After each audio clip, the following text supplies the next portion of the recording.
ಸ್ನೇಹಿತರೆ ನಮಸ್ತೆ. ನಾನು ಮೈಸೂರಿಗೆ ಬಂದಿದ್ದೀನಿ. ಮೈಸೂರು ಹತ್ರ ಪಕ್ಕ ಇರುವಂಥ ಒಂದು ಹಳ್ಳಿ ನಾಗನಹಳ್ಳಿ. ಅಲ್ಲಿ ನಮ್ಮ ಒಂದು ಪುಟ್ಟ ಮನೆ. ಸುಮಾರು 15 ವರ್ಷಗಳಾಗಿದೆ ಈ ಮನೆ ಕಟ್ಟಿ. ಅದು ನಮ್ಮ ಅಮ್ಮನಿಗೋಸ್ಕರ ಕಟ್ಟಿರೋ ಅಂತಹ ಮನೆ. ಅವರೇ ಹೋಗ್ತಾ ಇದ್ದಾರಲ್ಲ, ಅವರೇ ನಮ್ಮಮ್ಮ. ಇಲ್ಲೇ ಪಕ್ಕದಲ್ಲಿ ಎಲ್ಲ ದೊಡ್ಡ ಜಾಗ ಇದೆ. ಆ ಜಾಗ ಎಲ್ಲ ಅಣ್ಣ ತಮ್ಮಂದಿರು ಗೊತ್ತಿದೆಯಲ್ಲ ನಿಮಗೆ. ಯಾವಾಗಲೂ ಜಗಳ ಮಾಡ್ಕೊಂಡಿರ್ತಾರೆ. ಪಾಪ ನಮ್ಮಮ್ಮ ಒಬ್ಬರೇ ಇರ್ತಾರೆ ಮನೇಲಿ. ಅಕ್ಕಪಕ್ಕ ಹಾಗೆ ಯಾವಾಗಲೂ ಜಗಳ, ಮನೆ ಕಟ್ಟೋದಕ್ಕೆ ಬಿಡಲ್ಲ, ಈ ರೀತಿ ಮಾಡ್ತಾಯಿದ್ರು. ಸರಿ ಅಂತ ಹೇಳಿ ನಮ್ಮಮ್ಮನ ಮನೇನ ಸ್ವಲ್ಪ ಬಂದೋಬಸ್ತು ಮಾಡಿಕೊಡ್ಬೇಕು.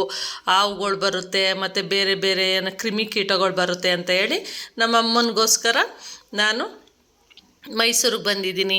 ಸುಮಾರು ಒಂದು ದೊಡ್ಡ ಕೆಲಸಗಳೇ ಇದೆ ಅಂದ್ಕೊಳ್ಳಿ. ತುಂಬ 15 ವರ್ಷ ಆಗಿದೆ ಈ ಮನೆ ಕಟ್ಟಿ. ಅದರಿಂದ ಬಂದೋಬಸ್ತು ಮಾಡಿಕೊಡೋಣ ಅಂತ ಈ ಮನೆಗೆ ಬಂದು, ಜೊತೆಗೆ ನಮ್ಮ ಅಕ್ಕನ ಮಗ ಎಲ್ಲ ಬಂದು ನನಗೆ ತುಂಬ ಸಹಾಯ ಮಾಡಿದ್ರು. ಹಾಗೆ ಮುಂದೆ ಎಲ್ಲ ದೊಡ್ಡ ತುಂಬ ಸೊಳ್ಳೆಗಳೆಲ್ಲ ಬರ್ತಾಯಿತ್ತು, ಗಲೀಜಿತ್ತು. ಟ್ಯಾಂಕು, ಸಂಪು ಎಲ್ಲ ತುಂಬ ಗಲೀಜಿತ್ತು. ಅದನ್ನೆಲ್ಲ ಕ್ಲೀನ್ ಮಾಡಿಸಿ ಎಲ್ಲ ಮಾಡೋಣ ಅಂತ ಹೇಳಿ ಮಾಡ್ತಾಯಿದ್ದೆ. ಹೇಗೋ ನಮ್ಮಮ್ಮ ಚೆನ್ನಾಗಿರ್ಬೇಕಲ್ವ, ಇರೋ ತನಕ ನಾವು ನೋಡ್ಕೋಬೇಕು, ಅದೇ ನಮ್ಮ ಅದೃಷ್ಟ ಅಂತ ಹೇಳ್ಬಿಟ್ಟು ನಮ್ಮ ಮನೇಲಿ ಎಲ್ಲ ಬಂದು ನಮ್ಮಮ್ಮನಿಗೂ ಖುಷಿ ಆಯಿತು. ನಾನು ಸುಮಾರು ವರ್ಷಗಳಿಂದ ನಾನು ತುಂಬ ದಿನ ಇರಲಿಲ್ಲ. ಈಗ ಎಲ್ಲ ಕೆಲಸ ನಿಂತು ಮಾಡ್ತಿರೋದ್ರಿಂದ ನಮ್ಮಮ್ಮನಿಗೂ ಖುಷಿ ಆಗ್ತಾಯಿದೆ. ಎಲ್ಲ ಟ್ಯಾಂಕು ಶಂಪೆಲ್ಲ ಕ್ಲೀನ್ ಮಾಡಿಸಿ ಎಲ್ಲ ಕೊಡ್ತಾಯಿದ್ದೀನಿ ಅವ್ರಿಗೋಸ್ಕರ. ಕೊನೆಗೆ ಮನೆಯೆಲ್ಲ ತುಂಬ ಗಲೀಜಾಗಿತ್ತು ಅಂತ ಹೇಳಿ ಪೇಂಟ್ ಎಲ್ಲ ಮಾಡಿಸ್ತಾ ಇದ್ದೆ. ನಮ್ಮಮ್ಮ ಪೇಂಟ್ ಮಾಡಿಸ್ಕೊಡು ಅಂತ ಹೇಳ್ತು. ಸರಿ ಆಯಿತು ಅಂತ ಹೇಳಿ ಪೇಂಟನ್ನ ಏನೋ ಸುಮಾರಾಗಿ ನನಗೆ ಗೊತ್ತಿರೋಂಥ ಕಲರ್ಗಳನ್ನೆಲ್ಲ ಹಾಕಿ ಪೇಂಟ್ ಮಾಡಿಸಿ ನಮ್ಮ ಹುಡುಗರೇ ಬಂದು ಪೇಂಟ್ ಮಾಡಿದ್ರು. ನೋಡಿ, ಇದೇ ಒಳಗಡೆ ಇಂಟೀರಿಯರ್ ನನ್ನ ಮನೆ. ನಮ್ಮ ಅಮ್ಮನಿಗೋಸ್ಕರ ಕಟ್ಟಿರೋಂಥ ಮನೆ. ಸುಮಾರಾಗಿದೆ, ದೊಡ್ಡ ಮನೆ ಅಲ್ಲ, ಚಿಕ್ಕ ಮನೆ, ಪುಟ್ಟ ಮನೆ.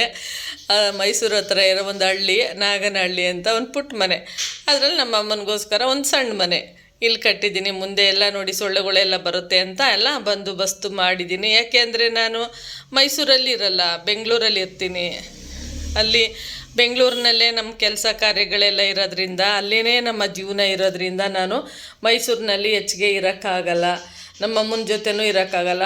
ನಮ್ಮಮ್ಮನಿಗೆ ಹೇಳಿದ್ರೆ ಬಾರಮ್ಮ ನೀನು ಇರಬೇಡ, ನಮ್ಮ ಜೊತೆ ಬಾ ಅಂತ ಹೇಳಿದ್ರೆ ನಮ್ಮಮ್ಮ ಬರಲ್ಲ. ನಾನು ಮದುವೆ ಆಗಿದ್ದು ಇಲ್ಲೇ ಇರ್ತೀನಿ, ಇಲ್ಲೇ ಸಾಯ್ತೀನಿ ಅಂತ ಹೇಳುತ್ತೆ ನಮ್ಮಮ್ಮ. ಎಷ್ಟು ಹೇಳಿದ್ರು, ಯಾರು ಹೇಳಿದ್ರು ನಮ್ಮಮ್ಮ ಮನೆ ಬಿಟ್ಟು ಊರು ಬಿಟ್ಟು ಬರಲ್ಲ. ಈಗ ಸುಮಾರು ನಮ್ಮಮ್ಮನಿಗೆ ಒಂದು 80 ವರ್ಷ ಮೇಲೆ ಆಗಿದೆ. ಆದರೂ ನಮ್ಮಮ್ಮ ಬರಲ್ಲ. ಕೊನೆಗೆ ನಾವು ಇನ್ನೇನು ಮಾಡೋಕ್ಕಾಗುತ್ತೆ, ನಮ್ಮಮ್ಮನ ಆಸೆ ಅಂತಲೇ ಅವಳಿಗಿರೋಕ್ಕೋಸ್ಕರನೇ ಎಲ್ಲ ಬಂದೋಬಸ್ತು ಮಾಡೋಣ ಅಂತ ಹೇಳಿ ಪೇಂಟ್ ಎಲ್ಲ ಮಾಡಿಸ್ತಾ ಇದ್ದೀನಿ. 50% ಮುಗಿದಿದೆ. ಸುಮಾರು ಆಗಲೇ ಒಂದು 3-4 ದಿನ ಆಗಿದೆ ಈ ಕೆಲಸಗಳೆಲ್ಲ ಮಾಡೋ ತನಕ. ನನಗೂ ಕೆಲಸ ಮಾಡಿ ಸಾಕಾಗೋಗಿದೆ. ಏನು ಮಾಡೋದು, ಮಾಡಲೇಬೇಕಲ್ಲ. ನಮ್ಮಮ್ಮನ ಜೊತೆ ಯಾರೂ ಇಲ್ಲ, ಒಬ್ಬಳೇ ಇರ್ತಾಳೆ, ಮಾಡಿಕೊಡ್ಬೇಕಲ್ಲ ಅಂತ ಹೇಳಿ ನಾನು ಬಂದು ಎಲ್ಲ ಕೆಲಸ ಮಾಡ್ತಾಯಿದ್ದೆ. ನೋಡಿ, ಇದೇ ಕಿಚನ್ನು, ಪುಟ್ಟ ಕಿಚನ್ನು. ಸುತ್ತ ನೋಡಿ, ಇದು ನಮ್ಮಮ್ಮ ಹಾಕಿ ಬೆಳೆಸಿರೋಂಥ ಹೂವು ಗಿಡಗಳು ತುಂಬ ಚೆನ್ನಾಗಿ ಬಿಡುತ್ತೆ. ನಮ್ಮ ಅಮ್ಮನ ಕೈಯಲ್ಲಿ ಗಿಡಗಳು ತುಂಬ ಚೆನ್ನಾಗಿ ಬರುತ್ತೆ. ಎಲ್ಲ ಸಸಿಗಳು ಕೂಡ ತುಂಬ ಚೆನ್ನಾಗಿ ಬರುತ್ತೆ. ಹೂಗಳು ಬೇಗ ಬಿಡುತ್ತೆ, ಫಲ ಬಿಡುತ್ತೆ ಬೇಗ. ಎಲ್ಲ ಮುಂದೆ ಎಲ್ಲ ನೋಡಿ ಜಾಲರಿ ಎಲ್ಲ ಹಾಕ್ಸಾಗಿದೆ. ಸೊಳ್ಳೆ ಬರದೇ ಇರೋಂಗೆ, ಬೇರೆ ಯಾವುದೇ ಕ್ರಿಮಿಕೀಟಗಳು ಅವುಗಳು ಬರದೇ ಇರೋಂಗೆ ಎಲ್ಲ ಮಾಡಿದ್ದೀವಿ. ಇನ್ನೇನು ಫಿನಿಸಿಂಗ್ ಆಗ್ತಾಯಿದೆ ಎಲ್ಲ ಪೇಂಟು. ಯಾಕೆಂದರೆ ಗೌರಿ ಹಬ್ಬ ಹತ್ರ ಬರ್ತಾಯಿತ್ತಲ್ಲ, ಅದಕ್ಕೋಸ್ಕರ ಎಲ್ಲನೂ ಮಾಡಿ ಅಮ್ಮನಿಗೋಸ್ಕರ ಗೌರಿ ಹಬ್ಬನ ತುಂಬ ಖುಷಿಯಾಗಿ ಮಾಡಲಿ ಅಂತ ಹೇಳಿ ನಮ್ಮ ಅಮ್ಮನ ವಯಸ್ಸಿನವರೇ 4-5 ಜನ ಫ್ರೆಂಡ್ಸ್ ಇದ್ದಾರೆ ನಮ್ಮ ಅಮ್ಮನಿಗೆ. ಅವ್ರ ಜೊತೆ ಮಾತಾಡ್ಕೊಳ್ತಾರೆ, ಮನೇಲಿರ್ತಾರೆ. ಬಾ ಅಂತ ಹೇಳಿದ್ರೆ ನಮ್ಮ ಜೊತೆಗೆ ಏನು ಮಾಡಿದ್ರು ಬರಲ್ಲ. ನಾವು ಕೆಲಸ ಕಾರ್ಯಗಳನ್ನ ಬಿಟ್ಟು ಹೋಗಿ ಅಲ್ಲಿ ಊರಲ್ಲಿ ಇರೋಕ್ಕಾಗಲ್ಲ. ಅಲ್ಲಿ ಯಾವುದೇ ರೀತಿ ನಮಗೆ ಜೀವನ ಮಾಡೋಕ್ಕೆ ಯಾವುದಾದ್ರೂ ಬೇಕಲ್ಲ ನಮಗೆ ಕೆಲಸ ಕಾರ್ಯಗಳು, ಅಲ್ಲಿ ಇಲ್ಲ. ಆದ್ದರಿಂದ ಇನ್ನೇನು ಮಾಡೋದು ಅಂತ ಹೇಳಿ ನಮ್ಮಮ್ಮ ಒಬ್ಬಳೇ ಇರ್ತಾಳೆ ಅಂತ ಹೇಳಿ ಬಿಟ್ಟು ಬರೋಕ್ಕೂ ಬೇಜಾರು. ಆದರೆ ನಮ್ಮಮ್ಮ ನಮ್ಮ ಮಾತನ್ನ ಕೇಳಲ್ಲ. ಏನು ಮಾಡೋದು, ಆದಷ್ಟು ನನ್ನ ಕೈಲಾದಷ್ಟು ನಾನು ಸೇವೆ ಮಾಡ್ತಾಯಿದ್ದೀನಿ. ಆದರೂ ನಮ್ಮಮ್ಮನಿಗೆ ನೋಡಿದ್ರೆ ಬೇಜಾರಾಗುತ್ತೆ. ಬಾರಮ್ಮ ಅಂದರೆ ಬರಲ್ಲ. ಅದೊಂದೇ ನನಗೆ ಬೇಜಾರು. ಇರೋಷ್ಟು ದಿನ ನಾವು ಇರೋ ತನಕ ಚೆನ್ನಾಗಿ ನೋಡ್ಕೋಬೇಕು ತಂದೆ ತಾಯಿಗಳನ್ನ. ಈ ಒಂದು ಕೆಲಸ ಬಿಟ್ಟರೆ ಮತ್ತೆ ನಮಗೆ ಏನೂ ಸಿಗಲ್ಲ. ಅದನ್ನು ತಿಳ್ಕೊಂಡ್ರೆ ಸಾಕು. ಎಲ್ಲರಿಗೂ ಹೇಳ್ತೀನಿ, ತಂದೆ ತಾಯಿ ಭಾಗ್ಯ ಯಾರಿಗೂ ಸೇವೆ ಮಾಡೋಂಥ ಭಾಗ್ಯ ಯಾರಿಗೆ ಸಿಗುತ್ತೋ ಅವರೇ ನಿಜವಾದ ಪುಣ್ಯವಂತರು. ಎಷ್ಟಾಗುತ್ತೋ ಅಷ್ಟು ಮಾಡಿ, ಅತಿಯಾದ ರೀತಿ ಬೇಕು ಅಂತ ಯಾರೂ ಕೇಳಲ್ಲ. ಈಗ ನೋಡಿ ನಮ್ಮಮ್ಮ ಏನೂ ಕೇಳಲ್ಲ, ಒಡವೆಗಳು ಬೇಕು, ಆಸ್ತಿ ಬೇಕು, ಹಣ ಬೇಕು, ಆ ರೀತಿ ನಮ್ಮಮ್ಮ ಯಾವತ್ತೂ ನಮ್ಮನ್ನು ಕೇಳಿದವಳೆ ಅಲ್ಲ. ನಮ್ಮಮ್ಮ ಒಂದು ತುತ್ತು ಊಟ ಮಾಡ್ಕೊಂಡು ಅಷ್ಟೇ ಇರ್ತಾರೆ. ಅದರಿಂದ ನನಗೆ ಅವ್ರು ನೋಡಿದ್ರೆ ತುಂಬ ಖುಷಿ ಆಗುತ್ತೆ. ಎಲ್ಲ ಚೆನ್ನಾಗಿರ್ತಾರೆ. ಪಾಪ ವಯಸ್ಸಾಗಿದೆ, ಹಾಸ್ಪಿಟಲ್ ಅವರೊಬ್ಬರಿಗೆ ಹೋಗಬೇಕು, ನಮಗೆ ಬರೋಕ್ಕಾಗಲ್ಲ, ಬಾ ಅಂದರೆ ಕೇಳಲ್ಲ ಇದೆ.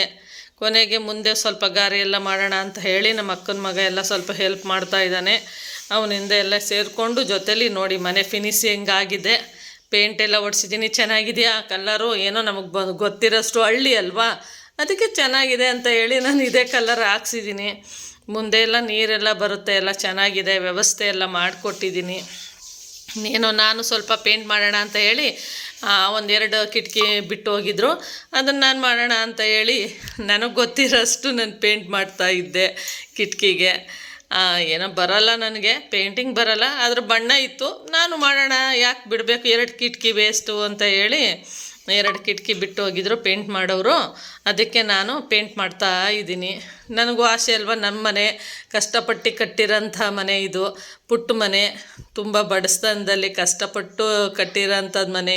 ಯಾವುದೇ ಒಂದು ಇನ್ಕಮಿಂಗೇ ಇರಲಿಲ್ಲ, ಅಷ್ಟು ಕಷ್ಟ ಈ ಮನೆ ಕಟ್ಟಬೇಕಾದ್ರೆ. ಆದರೆ ಇವಾಗ ಕಟ್ಟೋಕ್ಕಾಗಲ್ಲ, ಫಿನಿಶ್ ಆಯಿತು ನೋಡಿ. ಗೌರಿ ಹಬ್ಬದ ದಿನ, ಗಣೇಶನ ಹಬ್ಬದ ದಿನ ಫಿನಿಶ್ ಆಯಿತು ನನ್ನ ಮನೆ ಅಂತ ನೋಡೋಕ್ಕೆ ನನಗೆ ಖುಷಿ ಆಗುತ್ತೆ. ಪರವಾಗಿಲ್ಲ, ನಾನು ಸುಮಾರಾಗಿ ಒಂದು ಚಿಕ್ಕ ಮನೆ ಕಟ್ಕೊಂಡಿದ್ದೀನಿ ಅಂತ ಹೇಳಿ ನನಗೂ ಆಸೆ ಆಗ್ತಾ, ಪರವಾಗಿಲ್ಲ ನನ್ನ ಮನೆ ಪೇಂಟ್ ಗಿಂಟ್ ಎಲ್ಲ ಸುಣ್ಣ ಬಣ್ಣ ಬಳಿದ ಮೇಲೆ ತುಂಬ ಚೆನ್ನಾಗಿ ಕಾಣಿಸ್ತಾ ಇದೆ ಅಂತ ಅಂದ್ಕೊಂಡಿದ್ದೀನಿ ನಾನು. ಅದು ನೋಡೇ ನನಗೂ ಖುಷಿ ಆಗ್ತಾಯಿದೆ.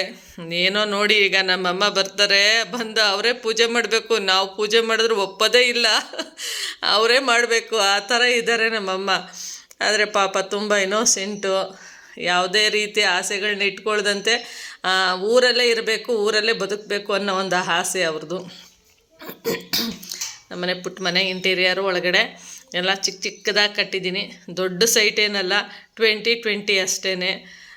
ಮೈಸೂರಿಗೆ ಒಂದು 8 ಕಿಲೋಮೀಟ್ರ್ ಹತ್ರ ಇದೆ ಅಷ್ಟೇ. ಇನ್ನೇನು ಬರ್ತಾಯಿದೆ, ಗೌರಿ ಹಬ್ಬ ಪೂಜೆ ಮಾಡಬೇಕು, ಹತ್ರ ಆಗ್ತಾಯಿದೆ. ನಮ್ಮ ಅಮ್ಮ ಬರ್ತಾಯಿದ್ದಾರೆ, ಇನ್ನೇನೋ ಬರ್ತಾರೆ ನೋಡಿ. ಈಗ ಬಂದು ಇನ್ನೇನೋ ರಂಗೋಲಿ ಎಲ್ಲ ಬಿಟ್ಟಾಗಿದೆ, ಇನ್ನೇನು ಬರ್ತಾ ಇದ್ದಾರೆ, ಬಂದು ಪೂಜೆ ಮಾಡ್ತಾರೆ. ಪೂಜೆ ಮಾಡಿದ್ರೆ ಫಿನಿಶ್ ಆಗುತ್ತೆ ಗೌರಿ ಹಬ್ಬ. ನಾವು ಹಂಗೆ ಕೈ ಮುಗಿದು ಮೈಸೂರಿಗೆ ಬಾಯ್ ಬಾಯ್ ಹೇಳಿ ಬೆಂಗಳೂರಿಗೆ ಹೋಗೋಣ ಅಂತ. ಇನ್ನೇನು ಪೂಜೆ ನಡೀತಾ ಇದೆ, ನಮ್ಮಮ್ಮ ಮಾಡ್ತಾಯಿದ್ದಾರೆ. ಅವ್ರದ್ದು ನಮ್ಮ ಮನೇಲಿ ಏನು ಗಣೇಶನ ಕೂರಿಸಲ್ಲ, ಪದ್ಧತಿ ಇಲ್ಲ, ಸಿಂಪಲ್ಲಾಗಿ ಮಾಡ್ತಾಯಿದ್ದೀವಿ ಅಷ್ಟೇ, ಮನೆ ಪೂಜೆ ಅಷ್ಟೇ. ಇಷ್ಟೇ ನಮ್ಮದು ನೋಡಿ. ನಮ್ಮಮ್ಮ ಬರ್ತಾಯಿದೆ, ಆಗಲಿ ದೀಪ ಹಚ್ಬಿಟ್ಟು. ಇವರೇ ನಮ್ಮಮ್ಮ. ಪುಟ್ಟ ಕಿಚನ್ನು, ಪುಟ್ಟ ದೇವ್ರ ಗೂಡು ಮಾಡ್ಕೊಂಡಿದ್ದಾರೆ, ದೊಡ್ಡದು ಮಾಡ್ಕೊಂಡಿಲ್ಲ, ಚಿಕ್ಕ ಗೂಡು. ನೋಡಿ ನೋಡಿ, ಇವರೇ ನಮ್ಮಪ್ಪ, ನನ್ನ ಜನ್ಮದಾತ. ನನಗೆ ಜನ್ಮ ಕೊಟ್ಟಿರೋಂಥ ನನ್ನ ತಂದೆ ತುಂಬ ಎತ್ತರವಾಗಿ 6 ಅಡಿ ಇದ್ದರು, ಅಷ್ಟು ಉದ್ದ. ನಮ್ಮನ್ನೆಲ್ಲ ತುಂಬ ಚೆನ್ನಾಗಿ ನೋಡ್ಕೊತಾ ಇದ್ರು. ತುಂಬ ಆಯಿತು, ಒಂದು 35 ವರ್ಷ ಆಗಿದೆ ನಮ್ಮ ತಂದೆ ತೀರೋಗಿ. ಪಾಪ ನಮ್ಮಮ್ಮ ಒಬ್ಬರೇ ಇರ್ತಾರೆ. ಅವ್ರಿಗೆ ನನ್ನ ಕೈಲಿ ಏನಾಗುತ್ತೋ ಅದನ್ನು ಸಪೋರ್ಟ್ ಮಾಡ್ಕೊಂಡಿದ್ದೀವಿ ಇಲ್ಲಿವರೆಗೂ. ಇದ್ರ ಪಕ್ಕ ನಮ್ಮಮ್ಮಂದು ಒಂದು ಅಭ್ಯಾಸ, ಪೂಜೆ ಆದ ತಕ್ಷಣ ದೇವಸ್ಥಾನಕ್ಕೆ ಹೋಗಬೇಕು. ಮನೆ ಹತ್ರನೇ ದೇವಸ್ಥಾನಗಳಿದೆ, ಸುಮಾರು 2-3 ದೇವಸ್ಥಾನ ಇದೆ. ಇದು ಹಳೆ ಕಾಲದ ದೇವಸ್ಥಾನ. ನಮ್ಮನೆ ದೇವರು ಲಕ್ಷ್ಮೀ ದೇವಿ ದೇವಸ್ಥಾನ ಇದೆ, ಗಣಪತಿ ದೇವಸ್ಥಾನ, ರಾಮಂದ್ರ ದೇವಸ್ಥಾನ, ಮಹಾದೇಶ್ವರ ದೇವಸ್ಥಾನ ಎಲ್ಲ ಇದೆ. ಅಕ್ಕಪಕ್ಕನೇ ಇದೆ ನಮ್ಮ ಮನೆ ಅಕ್ಕಪಕ್ಕ. ನೋಡಿ ನಮ್ಮಮ್ಮ ದೀಪ ಹಚ್ಚಿ ಫಸ್ಟು ದೇವಸ್ಥಾನಕ್ಕೆ ಹೋಗಿ ಹೂ ಕೊಟ್ಟು ಬಂದು ಪ್ರತಿದಿನ ಹಾಗೆ ಮಾಡೋದು ನಮ್ಮಮ್ಮ. ಎದುರುಗಡೆ ಕಾಣಿಸ್ತಾ ಇದೆ, ಆ ಕಡೆ ರೋಡ್ ಇದೆ, ಅದೇ ದೇವಸ್ಥಾನ. ಇಷ್ಟು ನಮ್ಮ ಮನೆಯ ಒಂದು ಇದು ಆಯಿತು. ಇಲ್ಲಿವರೆಗೂ 9 ದಿನ ಆಯಿತು. 9 ದಿನ ಎಲ್ಲ ಕೆಲಸ ಕಾರ್ಯಗಳನ್ನೆಲ್ಲ ಮಾಡಿ